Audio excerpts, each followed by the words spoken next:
नगरपालिकेच्या निवडणुकीमध्ये भारतीय जनता पार्टीच्या उमेदवार सौभाग्यवती प्रांजलताई अमित चिंतामणी या विक्रमी मताने नगराध्यक्ष झालेला आहे। त्याचबरोबर 24 नगरसेवकापैकी 15 नगरसेवक हे भारतीय जनता पार्टीचे निवडून आलेत आणि नगरपालिकेवरती निर्विवादपणे भारतीय जनता पार्टीचा झेंडा हा लावलेला आहे।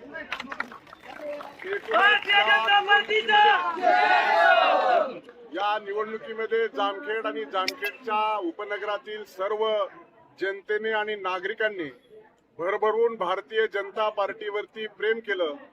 त्याबद्दल मी सर्व मतदारांचे मनापासून आभार मानतो। हात जोडून त्यांचे मनापासून आभार मानतो। हे जीवनात मी कधी त्यांचे उपकार विसरणार नाही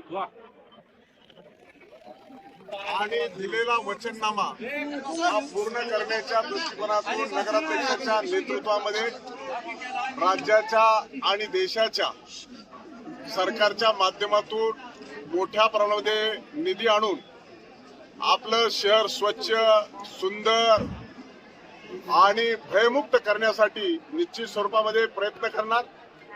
आम्ही दिलेला शब्द येणाऱ्या 5 वर्षाच्या कालखंडामध्ये पाळणार। जनतेने आमच्या वचननाम्यावरती विश्वास ठेवून भरभरून आमच्यावरती प्रेम केलं आणि नगराध्यक्षांना सहित नगरसेवकांनी निवडून दिलं।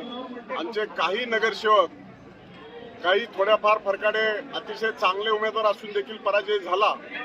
निश्चितच त्याची मनामध्ये अतिशय खंत आहे आणि येणाऱ्या कालखंडामध्ये निश्चित स्वरूपामध्ये जे निवडणुकीमध्ये यश मिळालं ते यश अतिशय मोठं आहे।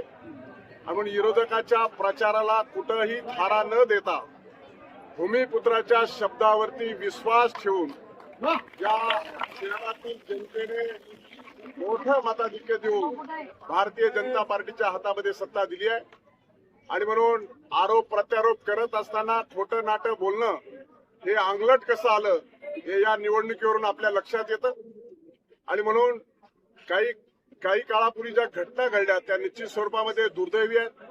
आपल्या शहराचा आणि तालुक्याचा मान सन्मान आणि संस्कार संस्कृती राहिली पाहिजे, कायदा सुव्यवस्था टिकला पाहिजे आणि म्हणून खरं तर गेल्या काही दिवसामध्ये ज्या काही केसेस झाल्या त्याचं मूळ केंद्र कोणतं आहे त्या केंद्राची देखील सातत्यानं त्याच ठिकाणी वारंवार हे गोळीबार होत आहेत, लोक जखमी पडत आहेत।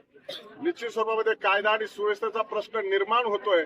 त्यामुळे मी जिल्हाधिकारी आणि जिल्ह्याचे एसपी यांना देखील या संदर्भामध्ये सखोल चौकशी करून त्या चौकशी अंती निश्चित स्वरूपामध्ये ज्या पुढे अशा घटना घडणार नाही त्या दृष्टिकोनातून कारवाई करण्याच्या संदर्भामध्ये मी निर्देश देणार आहे। त्याचबरोबर एखाद्या माणसाला कसं गोवायचं याचा सुद्धा व्यूहरचना केलं जातो। मोठ्या व्यक्तीने मोठं बोललं पाहिजे, कायदा सुव्यवस्था आणि समाजामध्ये सलोखा निर्माण ठेवला पाहिजे, परंतु एक खेत्रे का मेत्रे नावाच्या माणसाच्या फोनवरती फोन आला आणि एका व्यक्तीचं नाव घे तू केसमध्ये तुला 50 लाख रुपये देतो असं सुद्धा सांगण्यात आलं। याचा देखील या निमित्तानं मी जाहीर निषेध करतो। अशा स्वरूपाचं कधी झालं नव्हतं ते या शहरामध्ये होत असताना आपल्याला दिसतंय आणि म्हणून अशा गोष्टीला जामखेडची जनतेने बिलकुल थारा दिला नाही।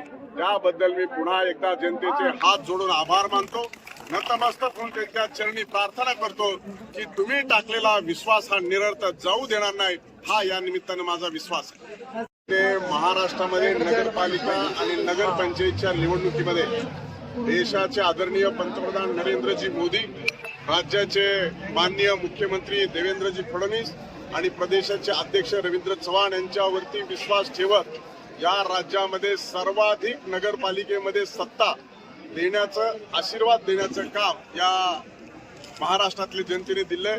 हा पक्ष विधानसभेमध्ये देखील मोठा होता, आता नगरपालिकेमध्ये देखील मोठा म्हणून एकदा मतपेटीमधून सिद्ध झालंय आणि येणाऱ्या कालखंडामध्ये महापालिकेमध्ये आणि जिल्हा परिषद पंचायत समितीच्या निवडणुकीमध्ये देखील जनतेचा आशीर्वाद दूरदृष्टिकोन विकास पुरुष असलेले देवेंद्रजी फडणवीस यांच्या नेतृत्वावर विश्वास ठेवून पुन्हा भारतीय जनता पार्टीच्या हातातच सत्ता दिली याच्याबद्दल माझ्या मनात कुठलीही शंका नाही आणि येणाऱ्या कालखंडामध्ये आपल्याला पाहायला मिळेल. नामा दिलाय वचननाम्याच्या माध्यमातून आम्ही आता त्याचा सिक्वेन्सली विचार विनिमय करून नगरपालिकेच्या बॉडीमध्ये ठराव घ्यायचे, कोणते कामं प्राधान्याने घ्यायचे, कोणत्या कामाला प्राधान्याने निधी उपलब्ध करून द्यायचा आणि अतिशय चांगल्या दर्जाची क्वालिटीची कामं करण्याच्या दृष्टिकोनातून आमचा प्रयत्न हा राहणार आहे.